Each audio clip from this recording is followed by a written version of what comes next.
Uh, Hi everyone. We are going to discuss about first language acquisition, and I'm Jorge. I'm Stephanie. I'm Natalia. And now, what is a first language acquisition?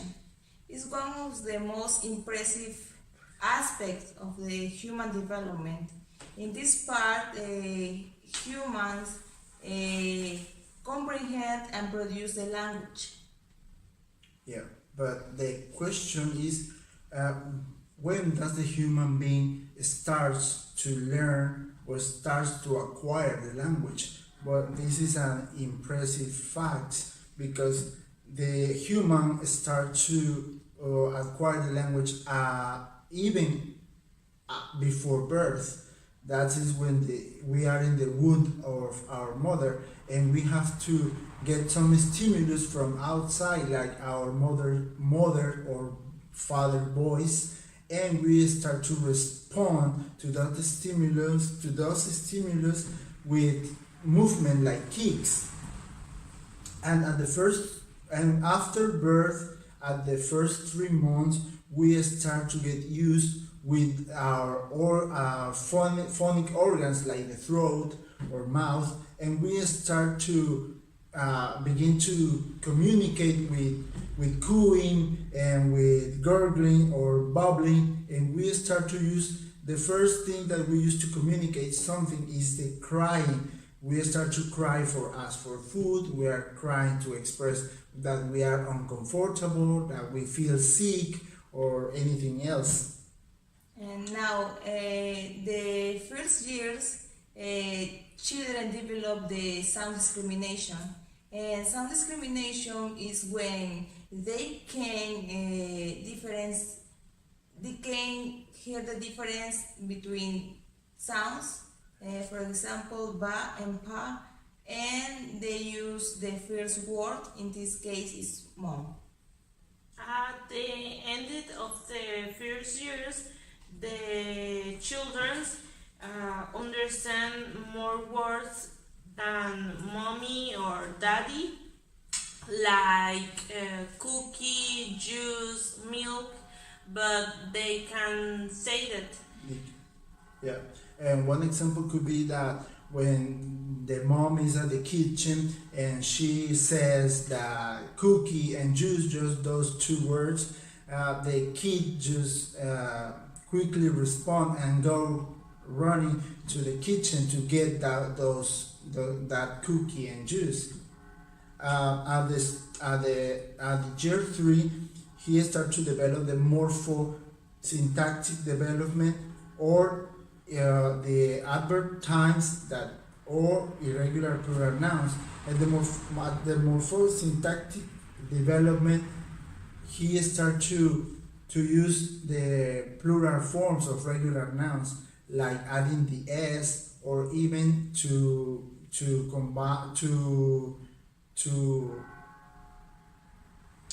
verb form, to change the verb form, for example with ing or ed. At the adverb of time, they don't have the awareness of time, but they can use it wrongly, the word tomorrow or last week. And irregular plural forms are too difficult for them to handle, like food. They can say foods when it actually is feet. Negation, they use negation at a very early stage of their life. They can use just the word no to refuse or to rejection, or they can use movements like gestures like moving the head or waving the hand with saying no. Is divided in 3 stages. At the stage 1 of negation, the child express himself with the word no, or the word no plus a noun, like no cookie or no juice or no milk. For rejects some action or some something that he doesn't like. And the stage 2 is the addition of the subject, and they use the auxiliary don't. At the stage 3, besides the auxiliary don't, they use the modal verb can, but in a negative form. But they cannot recognize the person and tense of the form of the verb, do, like didn't or does. They use don't for everything, like he don't came come yesterday, when it has to be he didn't, or he don't want that when is he doesn't want that.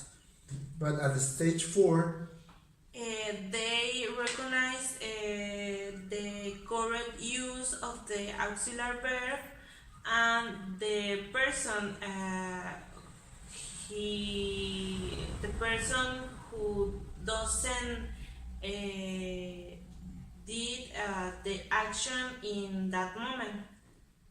And now about the question, this is when the WH words emerge, and the first WH word that the children use is what, and the where and who is appear at the no. well, continues. And why is this emerged by the end of the second year. Okay. Then at the end of that, they when they have the notions of time and manner, they learn to use the word when and how, respectively. It's divided in 6 stages. At the stage 1, they make question with 2 or 3 words with a rising intonation. In the stage 2, they use the correct word order for declarative sentence with a rising intonation. At the stage 3, they learn to use something called fronting. The fronting is like a rule that the kid creates to know that at the beginning of the sentence or the question, they have to use a word like do or are, or the form of the verb to be, and they just keep the declarative or or statement at the same, but with a word at the beginning that is in the beginning or the front of that sentence. In stage 4, they use the subject auxiliary inversion, and they add the auxiliary do. In the stage number 5, the WH questions and yes/no questions are correctly formed, and But in this part they have problems with the negative. Yeah. And finally, with the stage 6, they use correctly the form of all the questions. Okay, we are going to talk about the preschool years. At the age of 4, the children can ask questions, give commands, and report real events. As well, they can create his own imaginary stories. But all this using correct word order, syntactically correct, or even formulating correct questions. At the same age, they continue learning several words a day, and they acquire more complex structures like passive voice or relative clauses. At the same age, they start interacting with unfamiliar persons like adults or other children, so they can use more aggressive words or persuading words. So they develop something called metalinguistic awareness, so they can perceive when a structure is bad structure, a sentence is bad structure, so they can notice that something is wrong, but they can say it's silly to say, for example, drink the chair. It's something silly, but is well structured. They spend a lot of hours interacting, listening to others conversation, and watching television.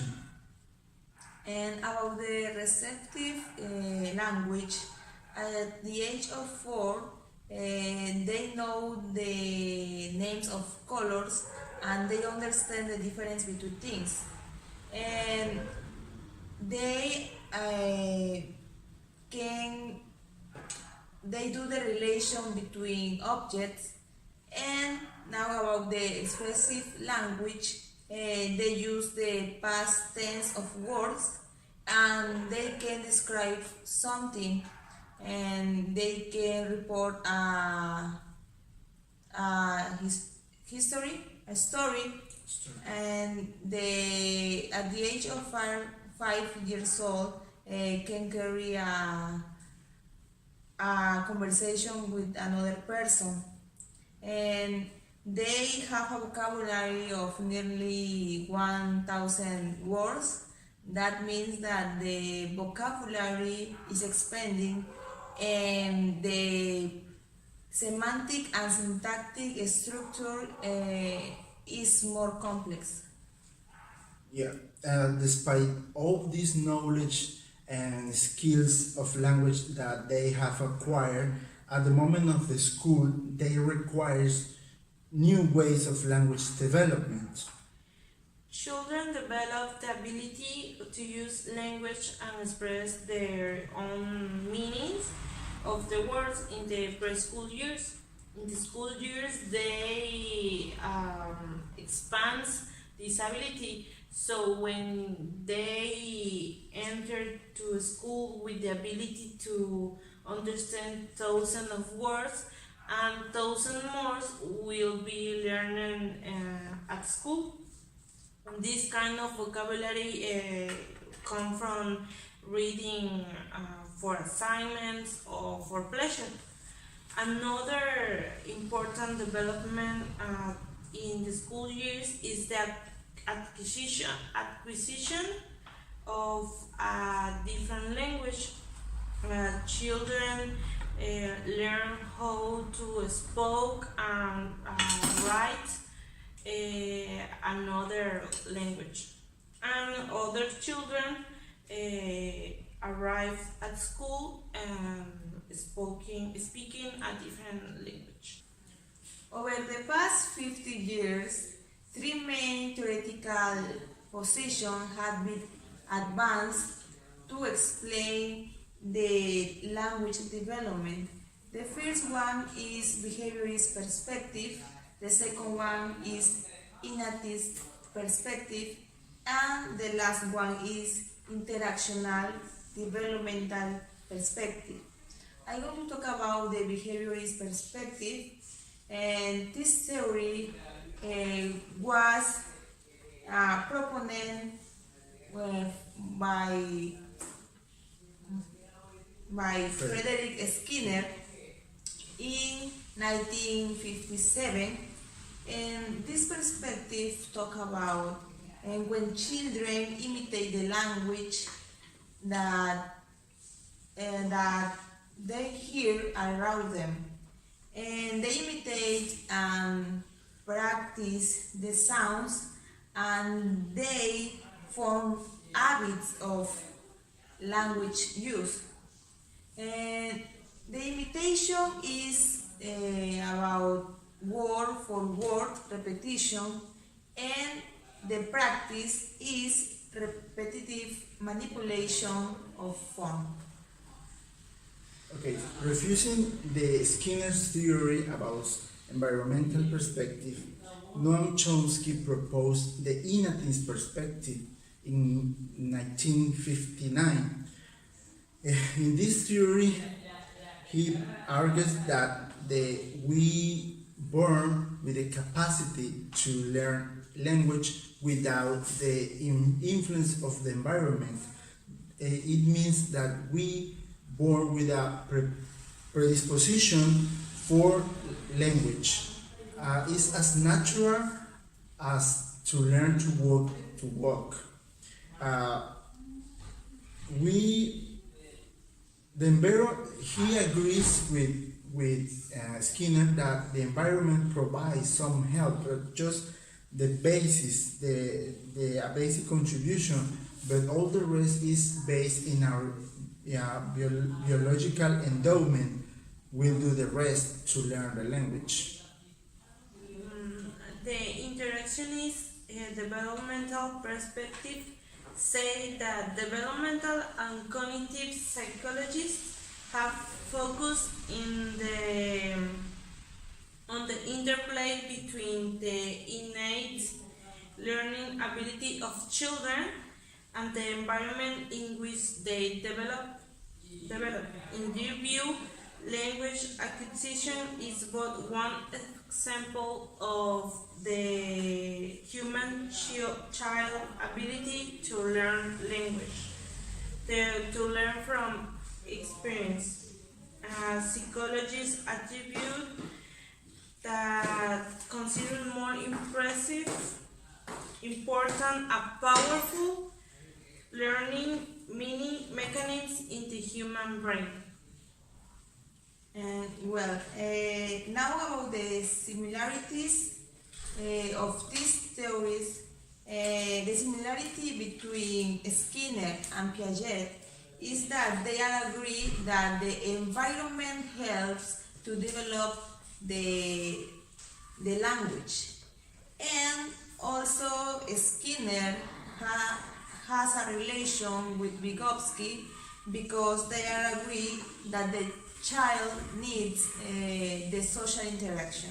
Okay. Some similarities with the Piaget theory is that Piaget agrees with Chomsky that we born with a very basic mental structure. So at the moment we born, we have the capacity in our brains to develop the language further. We can check the differences. In my differences, as I already said, is with Skinner's theory. The Chomsky theory is a rebuttal for the Skinner's theory that said that the environment is needed, but not that so much, because we already have the capacity to learn language even if we don't have a contact with the environment. In my theory, in the Piaget's theory, say that the